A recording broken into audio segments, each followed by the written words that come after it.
How'd you know it was him? His box lit up, so he gave him away. All right, so we're resuming our city council work session for today, Tuesday, January. How'd you know it was him? 2021. Box lit up. And we have the honor of having our fantastic state representative, Courtney Neron, join us this evening for our continued work session, as well as Tess from CFM, our state lobby firm. Great to have you both with us to talk about all this stuff going on in Salem. Joe, you want to kick it off? Just briefly, I think this is a great opportunity to hear directly and have a conversation with our state rep and with Tess. I think the new thing this session is we have the services of CFM working on our behalf not down in Salem. I wish it was down in Salem, but working on state legislative stuff. So Tess is consistently engaging with me and my staff about proposed bills and what the city's position is on various bills. And it's been a lot of fun working with her so far. I think we're at 3,000 to 3,500 bills, which is kind of a crazy estimate in terms of the number of bills under consideration. That's kind of a scary number, quite honestly, in some respect, but I'll let the electeds kind of weigh in on that. But it's early in the session, and this is an opportunity for Representative Neron to talk about the first few weeks of the session and where it's going and her priorities. And she has seen the city of Sherwood's priorities as well. And I know she's working hard on a little bridge project that we're working on, among other things. So I'll just let her start off. And I also want to make sure that, if you have questions for Tess, she's on the call as well. So much. It's good to be here with you all. And thanks, Joe, for kicking us off. And it's good to see you, council, mayor. And I like Joe, I'm also glad to see Tess here as well. It's been really nice having that partnership build. And so I just want to start with gratitude. Also, I see Julia on the call. I know she's been working really hard on a few things that I've been hearing about. So I have a little presentation, but I realized I didn't send it in. So I'll just kind of read from that. It's not very long. And then I really want to hear from you all and hear your thoughts for me and your questions, anything I don't address or anything you want to hear more about. So I guess I'll start I'm Courtney Neron. I am the state representative for House District 26, which includes many communities from Wilsonville to Hillsborough along urban growth and the entirety of Sherwood. So one of the few communities that I do have the entirety of. So excited about that. And I am serving in my second 2-year term. So just kicking off the long session. It's the second long session, and our long sessions are in our odd numbered years for 6 months from January to June. And so we will be done constitutionally by the end of June, if not sooner, although as Joe mentioned, we do have a lot of bills to get through, and I have a feeling that we will need all of the time that we are allowed to process as much as we can on behalf of Oregonians. I'll start also by saying that we won't go through all of the bills that have been introduced for a vote. I will not vote on all of those bills. So we do a lot in the legislature through committees, and our committee chairs and the committee members advocate for top priorities in committee. The ones that move out of committee often go to the House floor, where we'll vote on them on the House floor. And then if they pass the House, they'll go over to the Senate, where the same process then repeats. So we will pare down those bills quite quickly, and we are prioritizing quite intentionally this session, as you can imagine. The legislative priorities for just about every legislator are our COVID response, wildfire response, economic recovery, of course, and we have a lot of DEI work, addressing racism, systemic institutional issues that need and our Oregon is demanding our attention. So we're really working hard to try to figure out how we can make our processes better. Personally, as you can imagine, as a teacher and a parent, like so many of you, I'm very concerned about our schools still being closed. Grateful to see those numbers plummeting, as Counselor Rosner mentioned. I'm so grateful for that. People distancing, wearing masks, and ideally we are going to be able to open those schools safely to those that feel safe to go back. And in doing so, we need to emphasize the safety and the processes that will keep our educators, students, and their families and all of the workers involved safe along the way. I'm also really hopeful that we can protect vulnerable Oregonians as we rebuild, as we go through this enduring challenge of the pandemic and the economic downturn, and now the recent storm as well. Making sure people are housed and warm is essential. So supporting essential workers as we rebuild is also important. There are a lot of people that are not eligible for the vaccine yet who are going to work every day and exposed. So we need to do all we can to make sure we keep the curve down.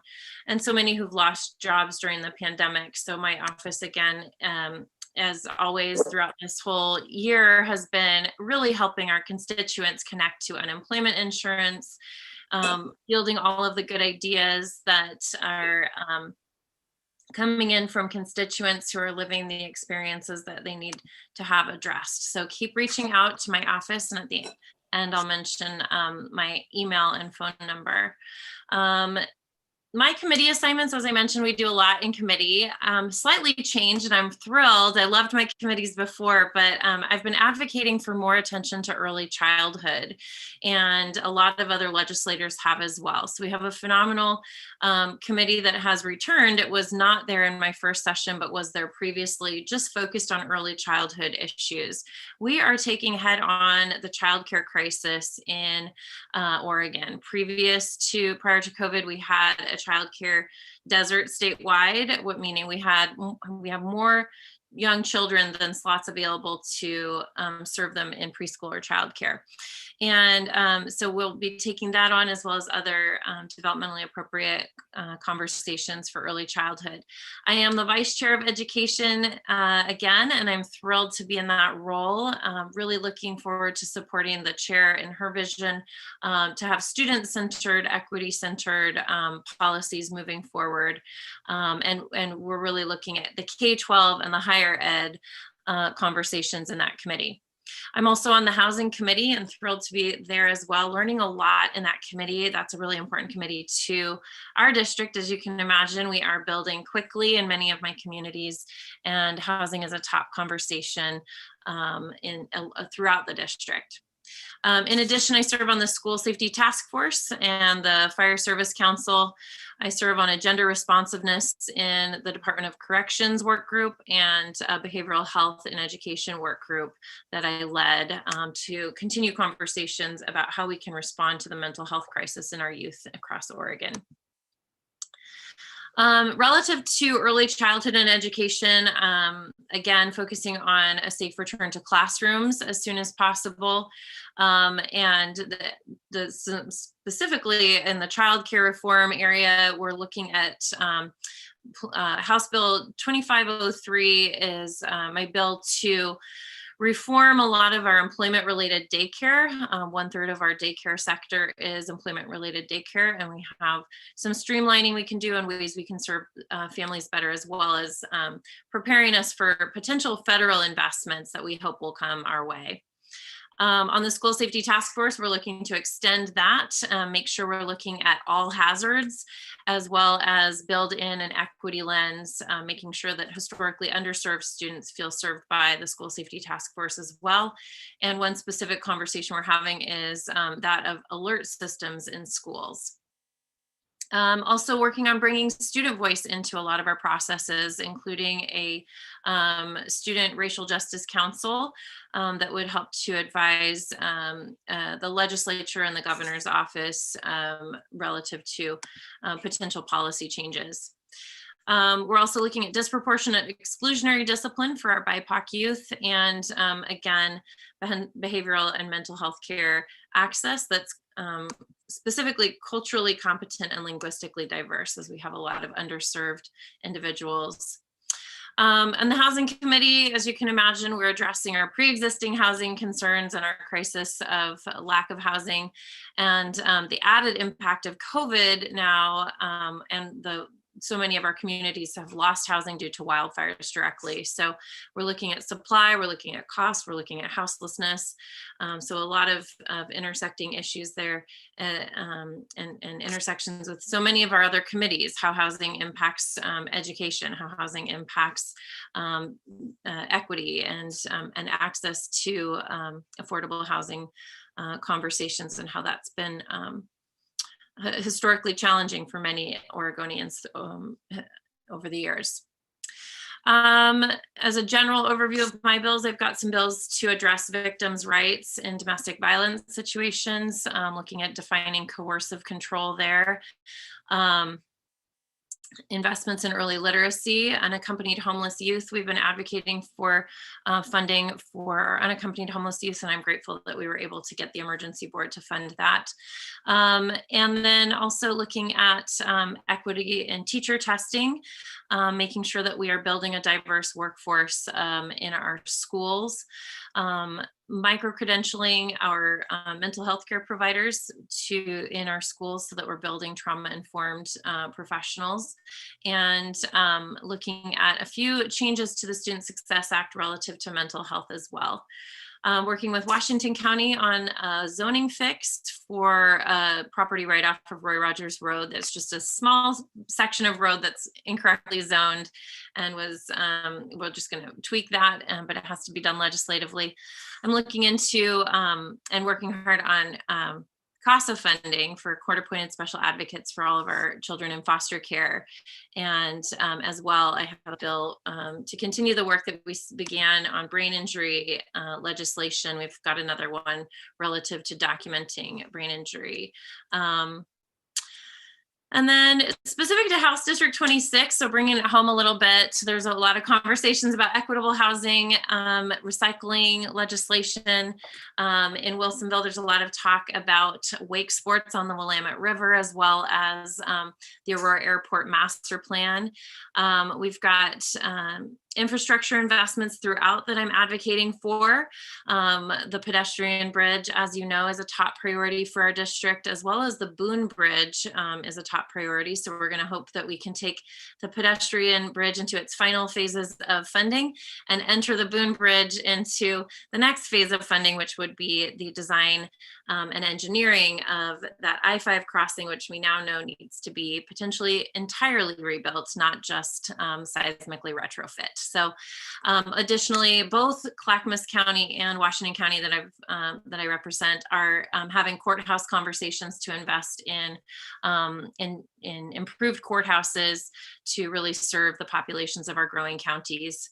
And then with the pedestrian bridge, to go a little deeper on that, I just want to review that in 2019 in House Bill 5050, we had $2 million in lottery bonds that was in a budget note.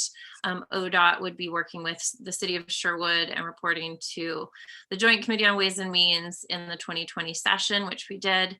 And have that final funding request for the balance of the project. But as we know, the 2020 session we were not able to complete that session, and it finished early.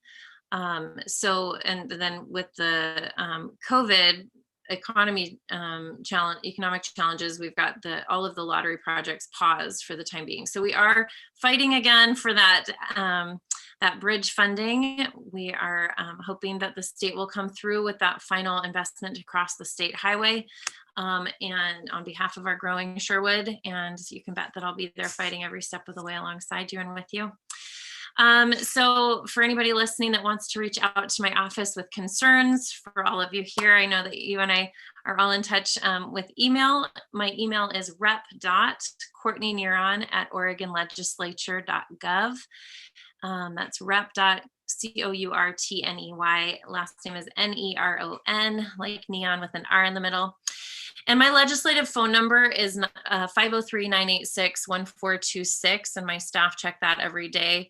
And so we are making meetings with constituents. We are fielding emails with your good ideas, and I'm really trying to get people involved. I think I'll just close by acknowledging that this is a virtual session, just like we're having our virtual meeting tonight. And with that, there are challenges to access. So our building is closed, as you can imagine, for COVID reasons, for safety reasons. We're hoping that we have improved vaccination rates soon, and that we're able to open up the process at some point sooner than later. But for the time being, the access points for our legislative process are largely through OLIS, OLIS, for anybody listening that wants to check that out. OLIS Oregon, it's Oregon Legislative Information System, and you can offer testimony. You can watch all of the things we do all day long, live, recorded, just like this meeting is. You can go back in time and watch all of the things we've ever done. And so it's a vast, it's kind of a dinosaur to really get to know it. It's sometimes clumsy and clunky, but really, truly, all of the information that you could ever want is accessible through OLIS. And you can offer testimony written. You can offer testimony virtually like this without even leaving your home once your power is restored. And then ideally, we are able to make the system and the process even more accessible to people who are farther away, who have transportation challenges, mobility challenges. But again, we do look forward to returning to the work in person, which is so meaningful. Until then, you can always reach out to my office, and beyond, you can always reach out to my office, and we'll try to get you a response as soon as possible. That is what I have prepared for you, and I'm sure that there are things that you're thinking about that you want to hear more about. So I would love to open it up for questions or guidance from the mayor, or anybody else that wants to chime in. Thank you so much, Representative Neron. Thank you for taking the time and to join us. It's always wonderful to see you. Prediction mode, not the bridge prediction mode. We know we'll get money. We know you'll be successful. We're confident about that.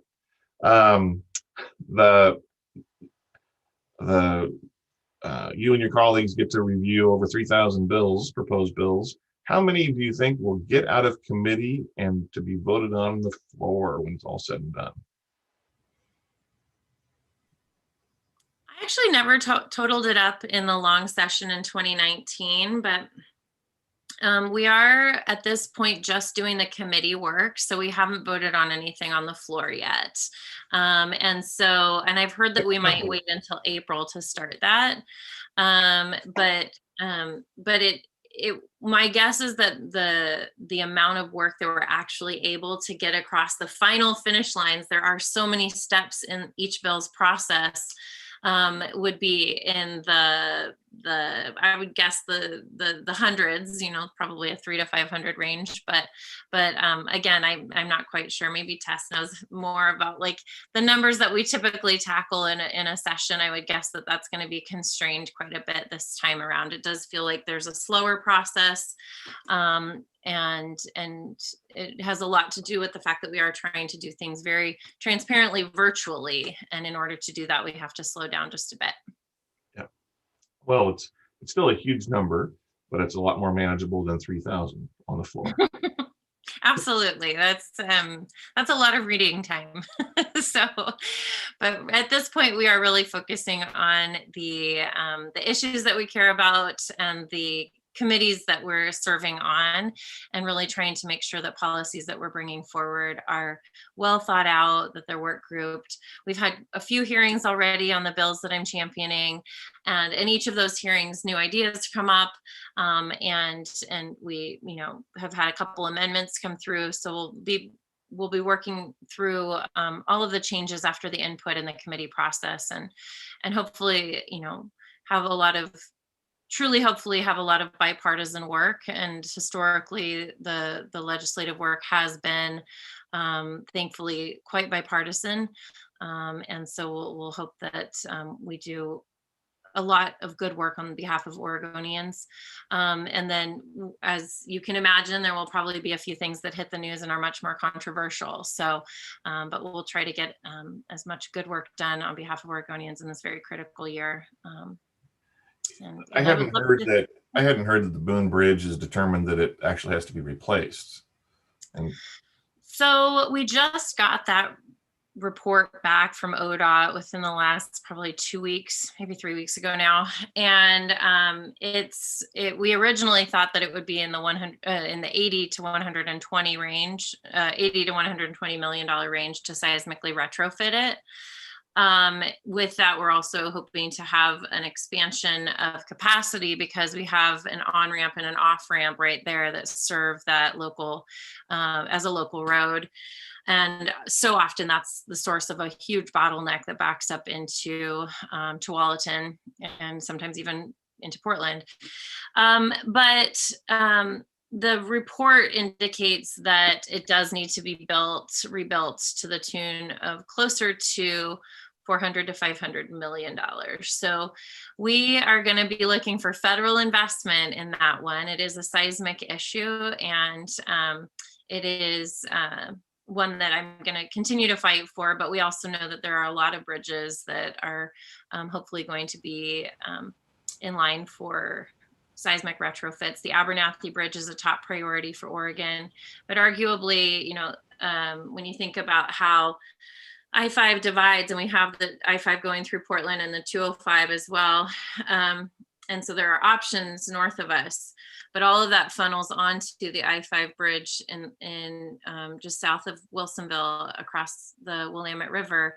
That is the merging of both the 205 and the I-5 crossings.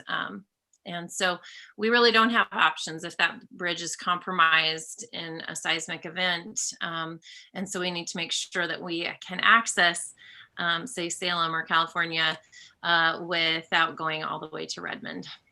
So in the Portland metro area, we really have four then major transportation demands from a federal level. The bridge on 205, I keep forgetting the name. The Abernathy Bridge, the Boone Bridge, the I-5 Bridge, and Southwest Light Rail. That's off the top of my head. That's massive money, obviously, but to pursue all of that, prepare them to be potentially funded with federal dollars. We're hoping that we are able to secure federal investments, but at this point, the ask that I'll have from the state is the $4 million for the design and engineering phase. That's the next step. So we had a study completed that we were able to obtain in the 2019 session, and the next step is the design and engineering. Once we've put in some state investments like that, then we'll be able to make a pretty strong case for that federal funding, and work in partnership with them at that level. So hopefully that is a successful model. Great. So I'm gonna zip and let other folks ask questions. Yeah. Who has a question for Rep. Neron? Or comments. I really want to hear what the latest is on your mind. I did listen to a significant part of the meeting beforehand. It was exciting to hear about all the stuff you guys are talking about, and want to put my thanks in to Craig too.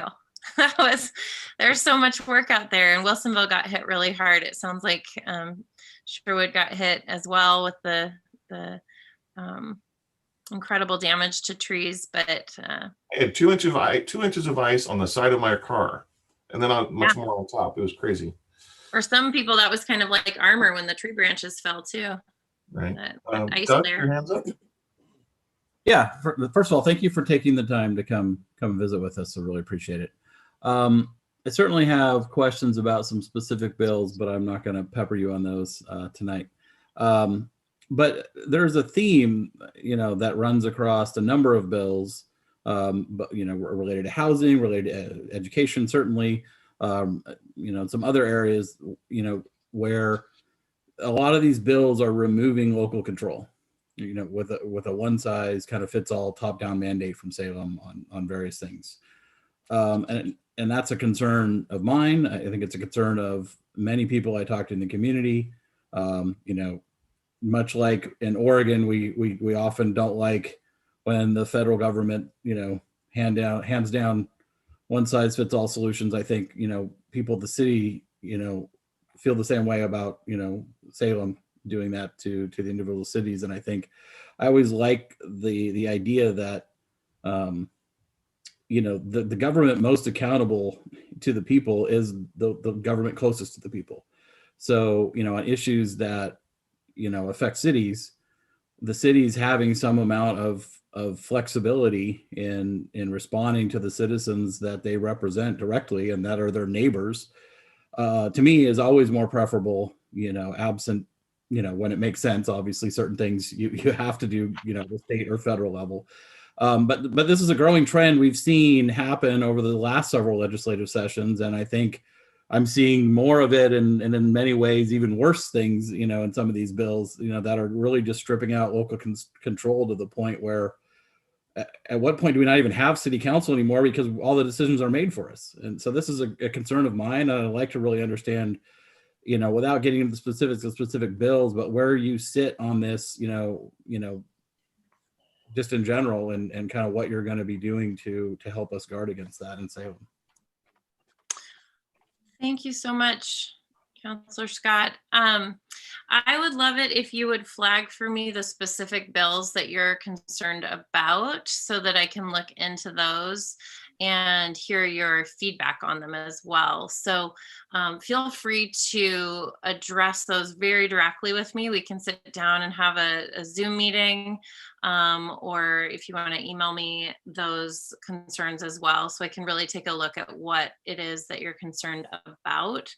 And then in general, I'm in constant conversation with people like, all of you, but also with the mayor, with Joe Gall, with Tess as a liaison. Now that's going to be great, so that she'll be, truly helping me understand your perspectives.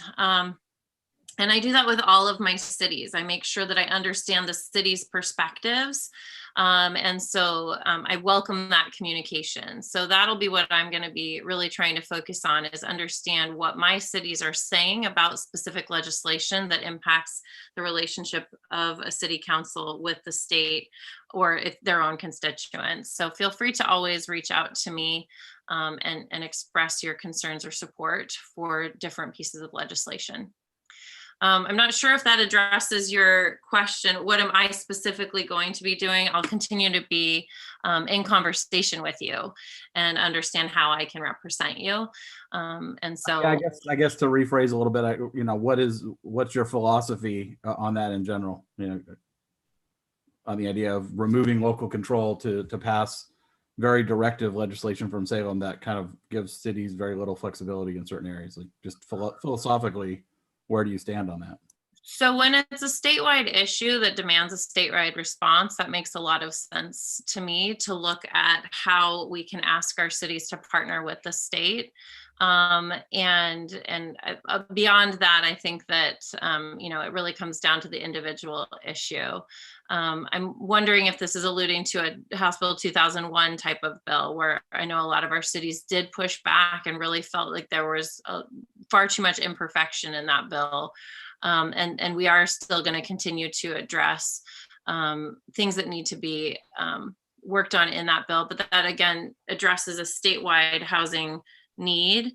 It's not going to change anything overnight drastically, but it is something that our cities need to be able to prepare for, and we need to figure out how we can support cities to do that. So I had concerns with that along the way, whether it was the lack of emphasis on park deserts within the cities and making sure that we have green space as we densify, making sure that we have parking considerations and transportation considerations as we densify, and things like that. And infrastructure, we've heard loud and clear from our cities that they need support with making sure infrastructure is up to par for some of these requirements. So happy to dive in deeper on specific legislation that you see coming before you. But in general, in terms of a bill like that, we know that statewide we've had a lack of missing middle housing, and in order to remove some bottlenecks, we need to make sure that we're allowing for the missing middle housing. It's a larger conversation, and I was not on the housing committee during that particular conversation, but definitely advocated for the things that I just mentioned: infrastructure support, parks considerations, and parking considerations as well. If I could jump in on that before we change subjects real quick. I think as a general theme for me, kind of going along with what Councilor Scott talked about, is, and I think I said this when I testified last time around on HB 2001, we need partnerships, not mandates. So we need tools so we can help solve it in a way that works in our community, as opposed to a one-size-fits-all mandate. And just as a theme, one of the things I noticed reading through all the bills, it feels like some of those bills are really targeted at filling the cracks from a state perspective. Like there's a bill there that would basically allow anyone to subdivide a lot if they want, regardless of zoning or anything else within a community. There's another one, House Bill 2072, just as an example, that would allow a property owner to bring their property into the UGB to support high density housing, simply at their request. So in that case, it's putting kind of control in the developer's hand in terms of, what that looks like, timing and when. So we really need, we want to help, we want to be part of the solution, but we just need tools that allow us to help in a way that's compatible with our community, as opposed to mandates. So that would be kind of my thought on it as you think about it. All right, Tim. So Tim jumped the shark, so we're jump the line. So Russell had his hands up. Yes, make sure I'm still okay. I'm unmuted. So Courtney, so being an educator and now being 2 years after being elected in 2018. So would you, the difference between your presence now as a legislator and it was even a year ago is obviously dramatically changed. Your head is expanding with all that knowledge. What kind before going into Salem, I don't believe you had a lot of political experience. So as an educator, what kind of a grade do you give the process? Do you feel like as a citizen, you went to Salem, and now if you were to give it a grade, are we a C? Are we a B? Are we a, what do you think? Oh my gosh. That's a fair question. I have not ever thought about grading the process. I would want to go into a much more careful critique than just applying a letter grade. But I do think that there are strengths and there are weaknesses. And not ever having participated in another structure. I know there are so many different structures that our legislatures across the states use.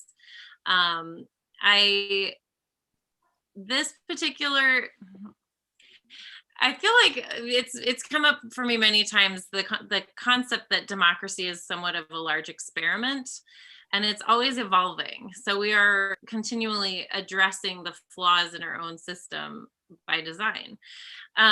So I'm gonna go with a quick B.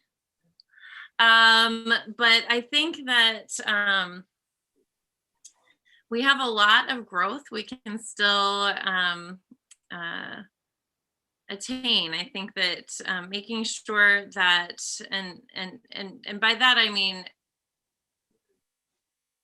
what I would really like to see is more of a bipartisan outcome, collaboration that doesn't accelerate in partisanship over the course of a session, which we've seen multiple times. We often start out and there's a lot of bipartisan work, and then there's a lot of that heats up, and it just feels kind of like a pressure cooker.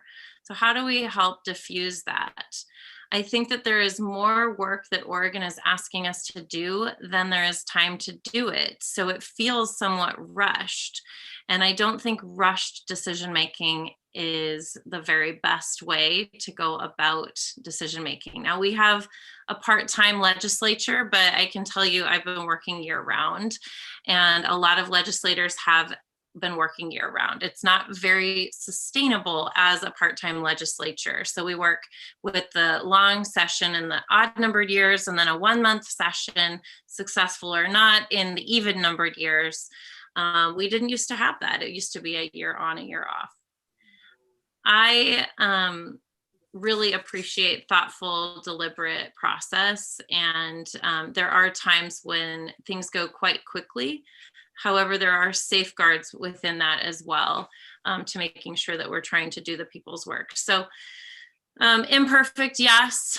Room to improve, yes. But generally, I have a lot of confidence in the fact that we continue doing the work and we continue revisiting.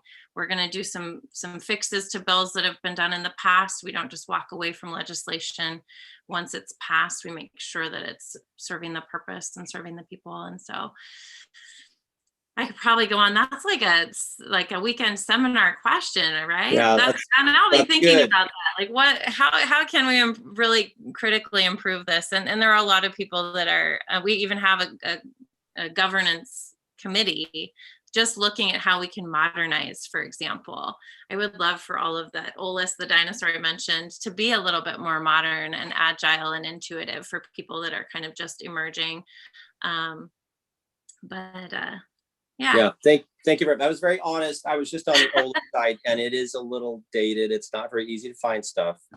So, and I think sometimes we believe that, people go off to Salem and maybe they get lost in the process. So I'm glad that you feel like you're still, you're on particular committees, and obviously you feel like you can make a difference in those specific areas. And so, and but that it's said, I'm kind of a generalist. Like, I really love to learn about just about everything. The things that I'm finding out that I'm fascinated by there's so many different conversations that I have and so many topics we address in a day. I want to get back really quick to Councilor Rosner's bringing up House Bill 2072. One of the interesting things you can do is when you know a House bill number and you go onto OLIS, you can pull down a little tab and make sure it's the right session that you want. And once you're in session 2021, you can type in your bill number and find it. You can also look at the committee and find out all the bills that have been assigned to a committee. So like if housing is your thing, then you can go to the housing committee and find out all the bills that are assigned to that housing committee. And so there are really a lot of ways that you can use OLIS to find out what's really advancing through the system. Thanks, Russell. Kim, you had a question or comment? Just a comment. So I was just going to thank Courtney, Representative Neron, for always being available. First of all, I hear from people that, what do you mean you get to talk to your representative? So I think, you're always available, and I think sometimes that shocks people. But and taking our calls during this pandemic, I know probably mostly maybe the mayor and Councilor Resner, who sort of heads off that when we need help getting businesses back open, or what can we do? Can you help us? And I know you've been a huge advocate of that. The other thing I just really want to thank you was for your work that you are doing on the CASA representatives for children. So I know I have a lot of friends who are foster parents or in the social work with foster children, and I think advocate is a huge advantage to those kids, having somebody who can speak for them. So kudos for working on that. Thank you so much. I keep saying that I'm just really shocked at how hard we have to work to get services and funding to our most vulnerable Oregonians. And in my testimony in our CASA hearing last week, I offered that you are not going to be hearing from the individuals who have a CASA. These children have no one. And what we're trying to do is give them someone. And right now we need to make sure we're increasing the number of CASAs so we can attain the goal that we have in statute of having a CASA for every child in foster care, because they need somebody whose sole purpose is nothing more than looking out for their best interests. And I'm such a believer in that program. So for any of you who know a CASA, who know someone who's benefited from having a CASA, please, please, please have them reach out to my office to offer some testimony and support, because it is still a heavy lift. And Representative Leaf and I are working really hard to try to make sure that we are addressing concerns. I've got my bill, our bills are collaborative in partnership. Mine sets up the accountability and structure for the CASA funding that would come from the state, because we cannot keep assuming that our CASA program can attain all and get all of the money that it needs through private investment, especially in a year like this when private investment opportunities just haven't been happening at the same rate. They had to cancel their events. We just really need to make sure that we're training, and this money is simply to train more CASAs. The CASAs themselves are volunteers, so getting really quality training is a huge priority to me, and really leveraging training power to serve our most vulnerable kiddos. Yeah, thank you. Right. Counselor Yang, I really appreciate that. Renee, you got a question or comment? I just had a question regarding the early childhood education and what you're doing with that. Are you looking more at accessibility or affordability, combination of both? What is all involved in that? It's a behemoth. So my bill would pull the employment-related daycare, which is the only child care that's in the DHS program, and it would put it into the early learning division with all of the other child care structures. So it would streamline the governance. It would also, instead of paying providers 60 to 90 days after the service has been rendered, it would pay providers by, I believe it's by the 5th day of the month. So the providers are holding slots, and oftentimes after the month has passed, they find out that that child, because they didn't show up, they won't get paid for that. So they're holding slots that aren't being fulfilled and aren't being reimbursed for. Our childcare providers are operating on such slim profit margins, often, especially during COVID closing, because they simply cannot stay open. And so this would set up a partnership where the child is the one that qualifies. It's not necessarily the parent based on their employment, but the child is the one that qualifies for child care. And then they qualify for a year instead of having off again, on again child care that can be really destabilizing for families. The child would qualify for a year. There are fixes like that within it. Right now, a lot of families are paying 30 to 40% of their income on childcare. It's a huge expense, especially for our low income families. So this also caps the copay at 7% of income instead of allowing it to balloon into the 30-40% of income. It ideally helps us, and there's also language built in to make sure that we have an emphasis on cultural competency and diverse providers, but ideally it will help us to create a tighter quality, that when we get federal investments, we roll up a larger high quality program. But right now what we've got going is simply not affordable for so many of our youngest. And I just really believe in those investments in our youngest, that the return on that is lifelong. And so I'm hoping that we can stabilize some more of the kiddos with quality care. But if you have specific ideas of things you want to see or want to look at that bill, it's 2503. And there's another bill that Representative Zika, Representative Power, and the governor's office have been working on. And that one does a few other things that I haven't studied as in depth. But I'm working with the Children's Institute and Family Forward and providers to try to make sure we have something that really serves the families and the providers to stabilize the sector.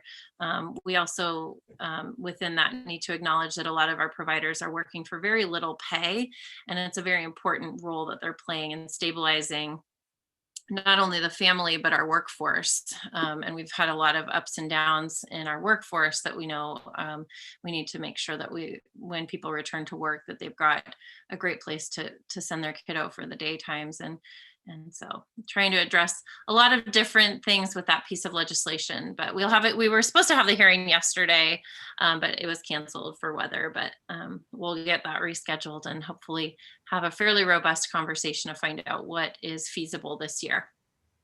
Thank you. Thank you, Courtney. Sean, and then we'll hear from Tess. Excellent. Hey, hello, Representative Neron. Thank you for coming and talking tonight. So I wanted to ask you a question, just kind of really more for the people that are out, watching this, either live or after the fact. Obviously in November we had and even I think even starting in the summer, we had a really huge interest in people getting involved in the process and becoming more interested in politics. We had record, voter turnout here in November. And so my optimist side hopes that people are still engaged and are still interested in what's going on politically and want to keep moving forward. And so I know a lot of the legislative sessions in Salem, probably for a lot of people in the past, haven't been something they've really paid attention to or gotten too excited about.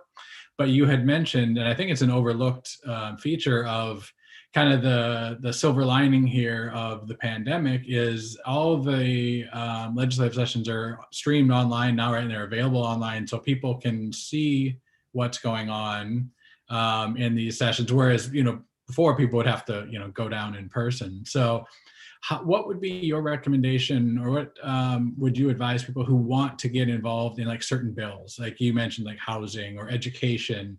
What is the best way for somebody to maybe learn about some of the bills that are going on and to advocate for something that they feel real strongly about? Is it, contact your legislator directly? Obviously you can submit testimony online through OLIS, but what would kind of be your advice for somebody who's maybe even coming in new to politics and it just really is now still feeling the passion for wanting to get involved? How would you kind of help them get their voice heard? Yeah, thanks for that. I just actually did a listening session, gosh, was it 2 weekends ago now?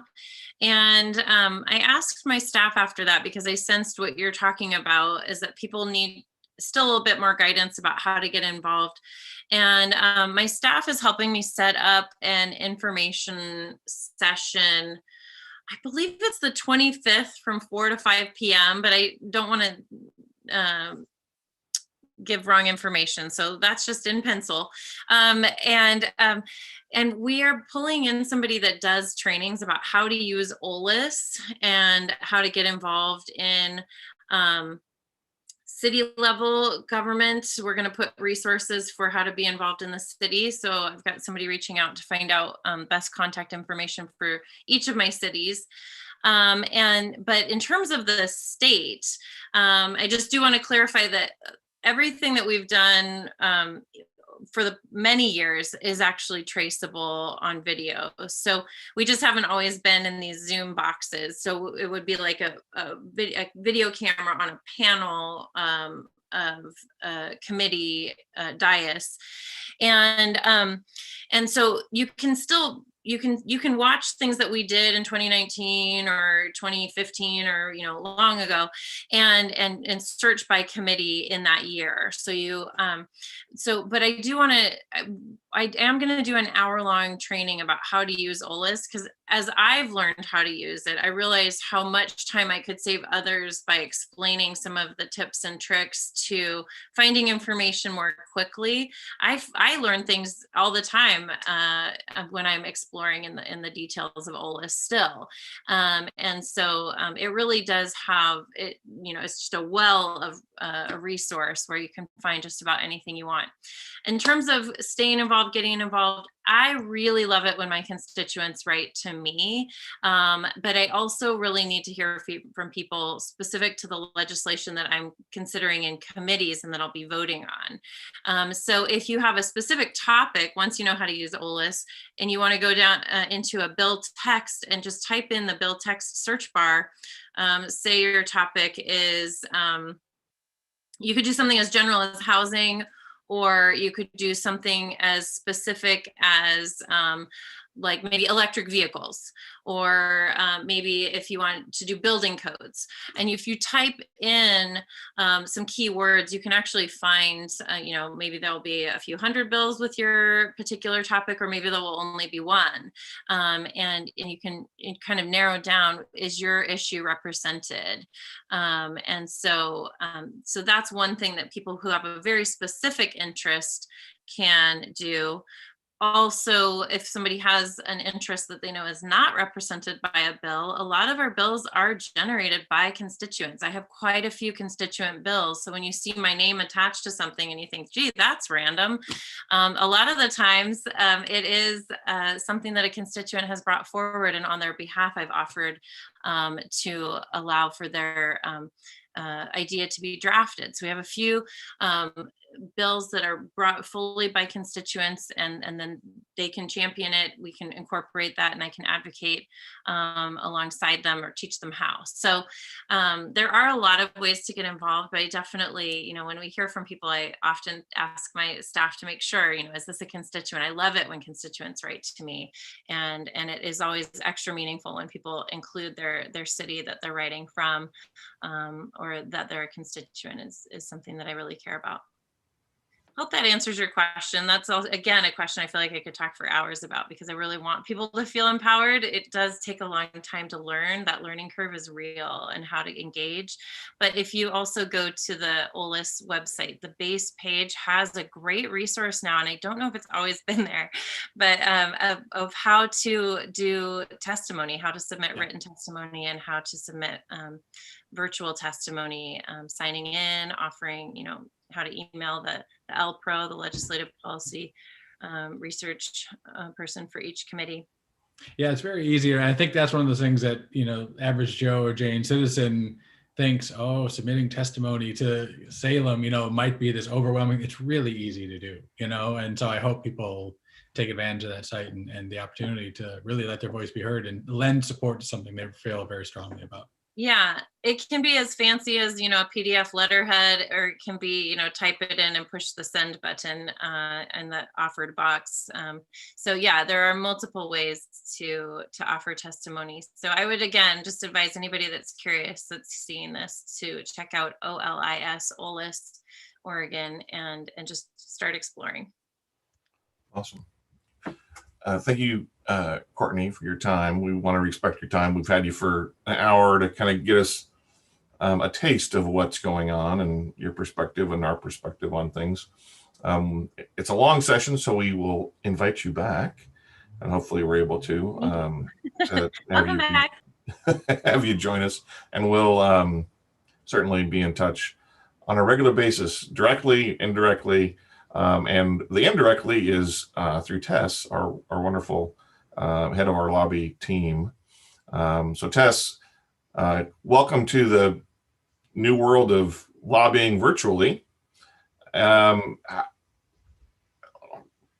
it going from your perspective?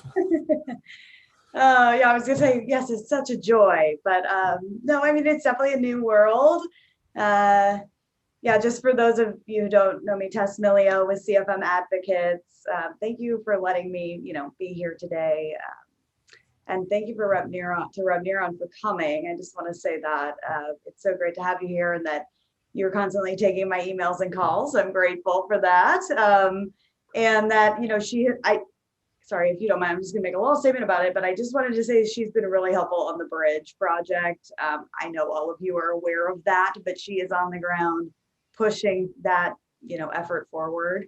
And she's really been helpful lately on middle housing. That was one of the bills that was mentioned earlier, and Rep Neron is, they're listening to us and supporting our request to kind of wait and pause on that bill, keep amending it until it's better before we move it out of committee. So I just wanted to also say that and thank you for that. I also want to thank staff who's on the call because you guys have been amazing helping sort through all of the bills that we're seeing. I think, you know, like we said, there's a lot out there, and possibly 4,100 that are getting drafted. So that's a lot of bills.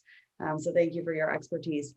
And then Keith, going back to your question, you know, it is, yeah, it's definitely been different because we're seeing it in a new way. Everything's online now, and on the phone and on Zoom, but I'm finding that we are able to still connect. And, you know, luckily, like I've been around before, so this is not my first time. And so a lot of the pre-existing relationships still exist. I think it's harder with the new folks, you know, who are just getting started and really this is all they've ever known. And I think it's going to be harder for them to build those relationships that they need to, you know, that everyone needs to be successful long term. So kind of maybe sets them back a little bit. Right. Awesome. Well, we'll have you back as well and checking in with all of us regularly in meetings and out of. So appreciate your hard work helping us advocate with our great representative and senator and all of their colleagues so that we have good bills advanced that impact us. That is our collective goal, and you know, and good work in all other areas that don't have a direct impact on city business, because there's lots of things that Rep. Neron already touched upon that are important, but don't interfere with the daily workings of a city and planning of a city and operations of a city. So, any questions for Tess before we wrap things up for the night? Awesome. Well, we all know how to get a hold of you as well. So thank you, Tess, for joining us this evening. And thank you again, Courtney Neron. You're a rock star. You know, You're a rock star. Thank you. It's good to see all of you. Great to see you too. I'm glad you have power. Glad you have heat. And hopefully all of our friends and neighbors around the state will have power and heat soon as well. So, anything else for the good of the order before we adjourn? Joe? No, nothing. Nothing from me, sir. Awesome. Well, enjoy the rest of your night, and we're adjourned.